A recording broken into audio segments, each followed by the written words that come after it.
সবাই দুইটা বিষয়ে একমত হয়েছে। সেই দুইটা বিষয় হলো আস্থাবোধ এবং অর্থবিদ।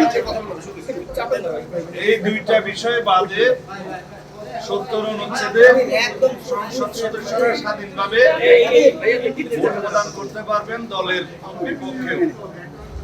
কিন্তু আমাদের আরেকটা অবস্থান আছে, আরো কয়েকটি রাজনৈতিক দল তার সাথে সংবিধান সংশোধনী বিলের বিষয়টি যুক্ত করেছেন, আমরাও করেছি।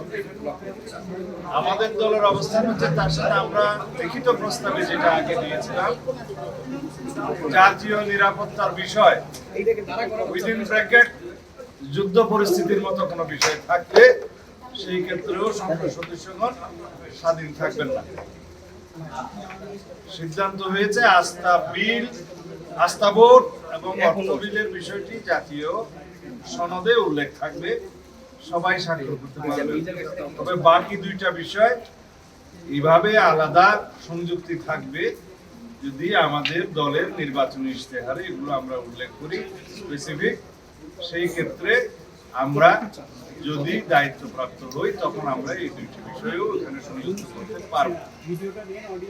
এভাবেই সিদ্ধান্তটা মোটামুটি হয়েছে।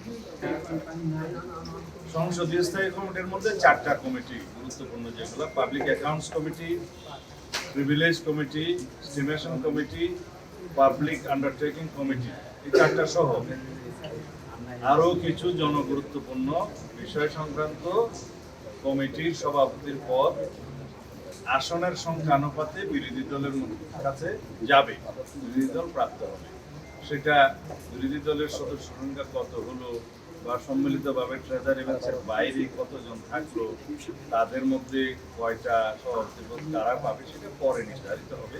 তবে নীতিগতভাবে এইটা যে সংখ্যানুপাতিক হারে সেটা বিরোধী দলের কাছে যাবে। এখন আলোচনা চলছে নারী আসনের বিষয়ে, এখনো সেটা সমাপ্ত হয়নি। তবে 100 আসন সংরক্ষিত রাখার বিষয়ে সবাই মোটামুটি একমত। এটা নির্বাচন পদ্ধতি কি হবে সেটা নিয়ে বিতর্ক হচ্ছে, আপনারা পরে জানতে পারবেন।